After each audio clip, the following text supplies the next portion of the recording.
Selamat malam Aumania. Selamat datang lagi di Midnight Live. Apa kabar penonton, sehat semua ya? Sehat. Harus sehat ya. Jangan sampai sakit infeksi saluran keuangan. Jangan lupa penonton bersyukur juga ya. Jika engkau gagal hari ini, percayalah bahwa besok adalah tomorrow. Tetap semangat untuk melawan dunia dengan otot kawat tulang tulung.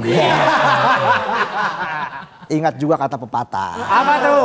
Agar tidak dimanfaatkan orang lain, maka jadilah orang yang tidak bermanfaat. Oke, langsung aja kita mulai. Inilah Midnight Live.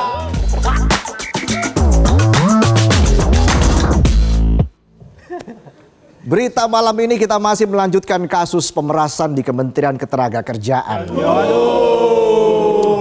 Jadi KPK melakukan pengembangan penyelidikan kasus pemerasan dalam pengurusan sertifikasi kesehatan dan keselamatan kerja atau K3 di Kementerian Ketenagakerjaan yang dilakukan oleh Wakil Menteri Ketenagakerjaan Emmanuel Ebenezer atau Noel. Jabatannya doang wamen, disuruh jagain duit rakyat cemen. Kelakuannya kayak preman. Cuma beda di setoran. Kalau preman nagih setoran di pasar atau parkiran, kalau Noel ini nagih setoran hasil praktek pemerasan. Kesenjangan setoran. Dalam proses tersebut muncul sosok Sultan. Jangan bayangin kayak Sultan Andara, Sultan Bintaro atau Sultan-Sultan yang ada di medsos. Kalau yang di medsos, Sultan-Sultan biasanya suka bagi-bagi giveaway atau kasih duit. Nah, kalau Sultan Kemnaker hobinya peras duit. Yang diperas duit buat urus sertifikat K3. Mungkin K3 ini kepanjangannya kesehatan dan keselamatan kantong. Kantong pejabat. Dompet pejabat selamat, tenaga kerjanya nggak selamat. Sultan itu bernama Irvian Bobi Mahendro alias IBM yang dinilai sebagai sosok penting di kasus ini. Penting banget pokoknya nih orang. Udah kayak motor Matic jadul di rumah. Nggak pernah dianggap. Tapi kalau nggak ada di motor, emak nggak bisa ke pasar. Gas 3 kilo nggak kebeli. Satu rumah nggak makan. Jadi sangat krusial motor Matic bekas ini. Diketahui Irvian merupakan pejabat pembuat komitmen atau PPK pada Ditjen Binwasnaker dan K3 Kemnaker yang juga terjaring OTT KPK bersama dengan Noel beberapa hari lalu. Jabatannya pembuat komitmen, tapi komitmennya mirip gebetan suka ghosting. Awalnya bilang sayang, ditinggal nengok bentar udah balik lagi dia ke mantannya. Kebanyakan minum matcha. Jadi kalah sama matcha lalunya. Balik lagi, berdasarkan penelusuran KPK, praktek pemerasan terkait sertifikasi K3 berlangsung sejak 2019, jauh sebelum Noel menduduki kursi wamen. Prakteknya udah ada sebelum ada Noel. Jadi si Noel kayak anak baru di tongkrongan, baru pesen es teh, baru duduk diajak main capsa, baru cuan sekali warungnya kena razia. KPK menyebutkan jika modusnya adalah menggelembungkan biaya pengurusan yang harusnya Rp275.000 menjadi hingga Rp6 juta. Dari Rp275.000 jadi Rp6 juta itu naiknya lebih dari 2000%. Bayangin aja kalau suara pemilu digelembungin 2000%. Gue bisa jadi anggota DPR tuh kayaknya ya. Dapat tuh sewa apartemen penthouse sebulan. Kalau penonton kan ngontrak, sepetak juga masih nunggak ya. Enggak dong ya. KPK mengatakan dari selisih biaya yang dibayarkan oleh para pihak pengurus sertifikat K3 dengan biaya yang seharusnya uang tersebut mengalir ke beberapa pihak. Totalnya Rp81 miliar. Bayangin tuh 81 miliar kalau lo nabung ceban per hari butuh 22.000 tahun buat ngumpulin. Lama. Hidup mati, hidup lagi, mati lagi, hidup lagi. Masih miskin aja tuh ya. Bisa aja saya. Dari seluruh pihak yang terlibat, Sang Sultan mendapat porsi terbesar dari selisih jumlah tersebut. Diketahui total dana terkumpul mencapai Rp81 miliar. Banyak. Setio mengatakan Irvian mendapat jatah terbanyak yakni Rp69 miliar. Ketua KPK juga menjelaskan kalau Irfyan diduga sebagai otak pemerasan ini. Bagiannya 69 miliar sendiri. Kalau buat rakyat biasa angka segitu cuma ada di pertanyaan matematika SD. Jika Bapak Budi punya 69 miliar dan dibagikan ke teman-temannya, berapa jumlah uang Bapak Budi saat ini? Berapa tuh? Jawabannya mimpi kali ya. Bapaknya Budi aja utang di warkop ya. Dari gua TK kagak lunas mau bagi-bagi duit lagi sama temennya. Memang bapaknya Budi ini penuh akal ya. Akal Budi. Jangan pernah membalas Budi. Belum tentu Budi yang salah. Lanjut lagi ya. Lanjut. Julukan Sultan kepada Irfyan oleh Noel didasari oleh sikap royal yang dimiliki oleh Irfyan. Fakta ini diperkuat oleh Ketua KPK Setio Budianto. Ia mengatakan jika julukan Sultan diberikan karena Irfyan dikenal punya banyak uang dan kerap memenuhi permintaan Noel, mulai dari renovasi rumah hingga pemberian upeti berupa motor Ducati. Waduh, Ducati. Ketua KPK mengatakan bahwa saat minta motor, Noel ngomong ke Irfyan. Saya tahu kamu main motor besar ya. Kalau untuk saya cocoknya motor apa ya? Kemudian Irfyan belikan dan kirim ke rumah Noel 1 Ducati. Waduh, enak tuh. Itu kalau misalnya gue nanya ke bapak gue tuh. Saya tahu bapak main motor besar ya. Kira-kira motor apa yang cocok buat saya ya? Langsung dilempar helm gue. Ketua KPK bilang Noel juga pernah belak-belakan minta uang buat renovasi rumah ke Irfyan. Dan langsung disanggupi sama Sultan Irfyan. Noel langsung dikasih 3 miliar rupiah. Banyak dikasihnya banyak. Bayangin 3 miliar cuma buat renovasi rumah. Mungkin buat bikin jalan dari pagar ke kamar. Biar bisa naik Ducati sampai depan pintu kamar. Gede banget ya rumahnya ya.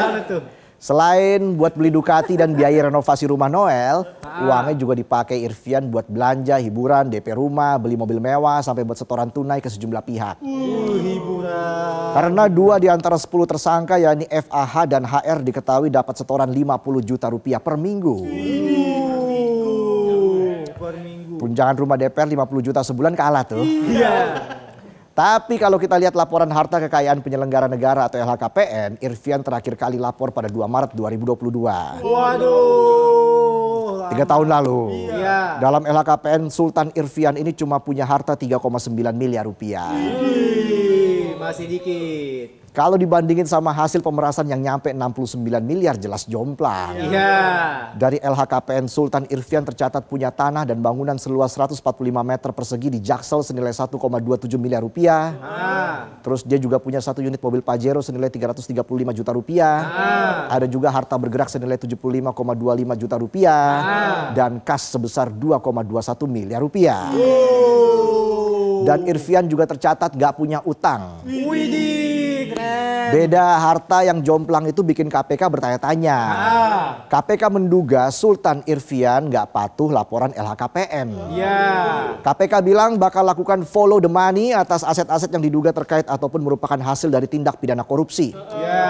Jubir KPK juga menambahkan bahwa temuan KPK ini mengonfirmasi julukan Sultan untuk Irfyan. Ketimpangan hasil pemerasan dan laporan harta kekayaan juga disorot Pusat Studi Konstitusi Fakultas Hukum Universitas Andalas atau Pusako Unan. Direktur Pusako Unan Charles Simabura Senin 25 Agustus mempertanyakan harta kekayaan yang diperoleh oleh Irfyan. Dia curiga ada modus menyembunyikan harta saat pelaporan LHKPN. Dan terkait beda harta, julukan Sultan maupun kasus yang menjeratnya. Irfyan belum berkomentar apapun. Gak cuma harta Sultan Irfyan, LHKPN Noel juga jadi sorotan. Contohnya dari Ducati yang disita KPK tidak tercatat terdaftar dalam LHKPN Noel. Bahkan gak ada surat-suratnya alias bodong. Dalam LHKPN yang dilaporin pertanggal 31 Desember 2024, Noel cuma punya 5 kendaraan yaitu Pajero tahun 2020, Picanto tahun 2015, NMAX tahun 2015, Fortuner tahun 2022, dan Land Cruiser 300 VX tahun 2023. Nilai kendaraan Noel tertulis 3,33 miliar rupiah, sedangkan total kekayaannya 17,62 miliar rupiah. LHKPN pejabat negara yang harusnya jadi cerminan transparansi, nyatanya masih penuh manipulasi. Gak cuma buat Irfan dan Noel, perbedaan data yang begitu ekstrim ini sudah jadi cerita lama. Balik lagi ke kasus pemerasan, dalam konferensi pers pada Jumat lalu, Ketua KPK Setio Budianto bilang kalau Noel tahu ada pemerasan. Tapi bukannya di stop, Noel malah membiarkan, meminta bahkan menerima aliran dana. Sementara itu terkait penangkapan yang dilakukan KPK, Menaker Yasirli mengaku menghormati proses hukum. Sekaligus prihatin dan menyayangkan ada kasus korupsi di kementerian yang dipimpinnya. Yasirli bilang OTT terhadap Noel jadi pukulan telak bagi Kemnaker. Apalagi dalam beberapa bulan ini Yasirli lagi getol benahi sistem pelayanan di Kemnaker biar jadi lebih baik. Yasirli juga bilang kalau dirinya sudah meminta pejabat beserta jajaran di Kemnaker untuk menandatangani fakta integritas dan siap dicopot kalau korupsi. Sementara itu dalam kesempatan yang sama, PLT Deputi Penindakan dan Eksekusi KPK, Asep Guntur Rahayu bilang kalau KPK juga berpeluang mengusut dugaan tindak pidana pencucian uang atau TPPU dalam kasus pemerasan pengurusan sertifikasi K3 di Kemnaker. Asep bilang kalau penetapan tersangka dalam kasus ini baru tahap awal. Dan sampai sekarang masih terus dilakukan pendalaman untuk menerapkan pasal pencucian uang. Dalam konferensi pers KPK hari itu Noel juga dikasih kesempatan ngomong. Noel berharap bisa dapat amnesti dari Presiden Prabowo Subianto usai dijerat sebagai tersangka oleh KPK. Ya udah kayak bocah ketawa nyolong duit belanjaan emak buat top up game. Noel merengek. Semoga saya mendapatkan amnesti dari Presiden Prabowo. Bahkan dalam kesempatan itu Noel juga masih ngeyel bantah kalau dia telah di OTT KPK dan bilang kalau kasus yang menjeratnya bukan terkait pemerasan. Merespon permintaan Noel untuk dapat amnesti presiden, anggota Komisi 3 DPR Sudeson Tandra menyebut permintaan itu semakin menunjukkan kalau ex-Wamenaker bersalah. Tandra bilang seharusnya Noel nggak usah melawan. Sementara itu jubir KPK bilang jangan sedikit-sedikit minta amnesti. Ikuti aja dulu proses penyidikannya kan masih panjang. Kepala Kantor Komunikasi Kepresidenan atau PCO Hasan Nasbi juga dengan tegas bilang kalau Presiden Prabowo nggak bakal kasih amnesti ke anak buah yang korupsi. Dan bukannya dapat amnesti, Presiden Prabowo justru langsung gercep copot Noel dari jabatan Wamenaker. Langsung dicopot. Pada akhirnya kasus ini menjadi cermin betapa rumitnya persoalan korupsi di negeri ini. Bukan sekedar pencurian uang negara tapi perusakan terhadap kepercayaan rakyat. Bayangkan sertifikasi K3 yang harusnya menjaga nyawa dan keselamatan jutaan pekerja malah dijadikan ladang pemerasan. Artinya rakyat sedang hidup dalam sistem yang mempertaruhkan hidup orang banyak cuma buat kantong segelintir pejabat. Namun terlepas dari proses hukum yang ada, jika kita tarik ke belakang ada cerita menarik dari perjalanan hidup Noel. Mulai dari aktivis kemudian menjadi pengemudi ojek online untuk sekedar bertahan hidup yang mestinya menumbuhkan empati lebih dalam. Sekaligus mengingatkan betapa beratnya perjuangan menapaki jalan menuju posisi terhormat di negeri ini menjadi pejabat negara. Tidak hanya itu, padahal dulu Noel lantang teriak ingin melawan koruptor. Dia juga bilang kalau perlu koruptor dihukum mati. Dan ketika Noel akhirnya masuk atau mendapat tempat di lingkaran kekuasaan, menjabat wakil menteri ketenagakerjaan justru membuat Noel lupa daratan. Kalau lupa sama penderitaan rakyat, pejabat yang joget-joget. Punya latar belakang aktivis bahkan pernah hidup susah, mestinya menjadi kompas moral untuk memandu diri dalam menjalankan jabatan. Namun yang sering kali terjadi adalah sebaliknya. Jabatan malah menjauhkan mereka dari rakyat, membuat mereka larut dalam fasilitas, lupa dari mana mereka berasal. Seakan-akan ingin balas dendam atas kesulitan hidup di masa lalu. Ironisnya orang-orang yang dulu percaya diri menjual narasi anti korupsi nyatanya ikut bermain di meja yang sama. Ini membuktikan bahwa korupsi bukan sekedar masalah oknum tapi sudah mengendap lama di dalam sistem birokrasi. Dan kasus yang menjerat Noel jadi sebuah kontradiksi di pemerintahan saat ini. Di saat Presiden lantang teriak berantas korupsi, anak buahnya malah terjerat kasus dugaan pemerasan. Mungkin sudah saatnya kita bukan cuma sekedar marah atau sekedar sinis, tapi menuntut perubahan nyata. Bukan cuma ganti nama pejabat, tapi ganti cara kerja, ganti cara pandang terhadap jabatan. Jika jabatan terus dipandang sebagai ladang buat ngasih ego dan memupuk kekayaan, maka setiap sultan baru bakalan selalu lahir di setiap kementerian. Ya, itulah tadi sajian pembuka kami di Midnight Live. Kami akan kembali dengan sejumlah informasi lain yang menarik dan tentunya mendorong untuk disaksikan. Jadi tetaplah di Midnight Live.